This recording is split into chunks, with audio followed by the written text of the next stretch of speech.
To my channel. പകരത്തിന് പകരം കുറുക്കൻ്റെ ഒറ്റ ചങ്ങാതിയായിരുന്ന വെള്ളക്കൊക്ക് കൊച്ചിയമ്മ ഒരു സഹൃദയായിരുന്നെങ്കിലും അല്പം കുശാഗ്രവും ധിക്കാരിയും സൂത്രശാലിയുമായിരുന്നു കുറുക്കൻ. എങ്കിലും അവർ എല്ലാ കാര്യത്തിലും പരസ്പര ധാരണയോടെ കൂട്ടുപിരിയാതെ കഴിഞ്ഞു പോന്നു. അങ്ങനെയിരിക്കെ ഒരു ദിവസം കുറുക്കച്ചൻ കൊറ്റിയമ്മയെ തൻ്റെ വീട്ടിലേക്ക് വിരുന്നു ക്ഷണിച്ചു. കൊറ്റിയമ്മ സന്തോഷപൂർവ്വം കുറുക്കച്ചൻ്റെ ക്ഷണം സ്വീകരിച്ചു. പിറ്റേന്ന് രാവിലെ തന്നെ കൊറ്റിയമ്മ കുളിച്ച് കുറിതൊട്ട് ഉടുത്തൊരുങ്ങി കുറുക്കച്ചൻ്റെ വീട്ടിലേക്ക് പുറപ്പെട്ടു. വീടിനു മുമ്പിൽ നിറപുഞ്ചിരിയുമായി കാത്തുനിന്ന കുറുക്കൻ കൊറ്റിയമ്മയെ സാധാരണം അകത്തേക്കു ക്ഷണിച്ചു.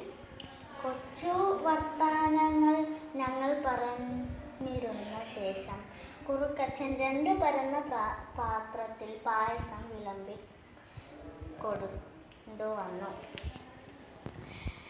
ഒരു പാത്രം കൊറ്റിയമ്മയ്ക്കും ഒരു പാത്രം കുറുക്കനും എടുത്തു.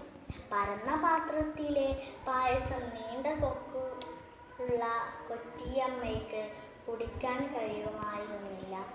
കുറുക്കച്ചനാവട്ടെ വേഗം ആ പായസം മുഴുവൻ അകത്താക്കി പാത്രം വടിച്ചു വെച്ചു. കൊറ്റിയമ്മ തൻ്റെ കൊക്കു പാത്രത്തിൽ തൊട്ടുകൊണ്ടിരുന്നു. കുറുക്കച്ചൻ തന്നെ ഒന്നിരുത്തിയ താനെന്ന് കൊറ്റിയമ്മയ്ക്ക് മനസ്സിലായി. അവൾ പിണക്കം ഭാവിക്കാതെ കുറുക്കച്ചൻ്റെ വിരുന്നിന് നന്ദി പറഞ്ഞുകൊണ്ട് കുറുക്കച്ചനെ മറ്റൊരു ദിവസത്തേക്ക് തൻ്റെ വീട്ടിലേക്ക് ക്ഷണിച്ചു. കൊറ്റിയമ്മയുടെ ക്ഷണം സ്വീകരിച്ചുകൊണ്ട് കുറുക്കൻ വിരുന്നിനു പുറപ്പെട്ടു.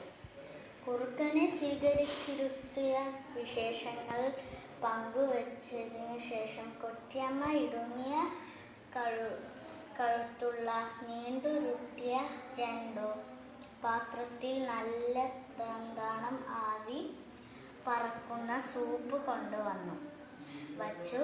എന്നിട്ട് കൊറ്റിയമ്മ സൂപ്പ് വളരെ രുചിയോടെ കഴിച്ചു.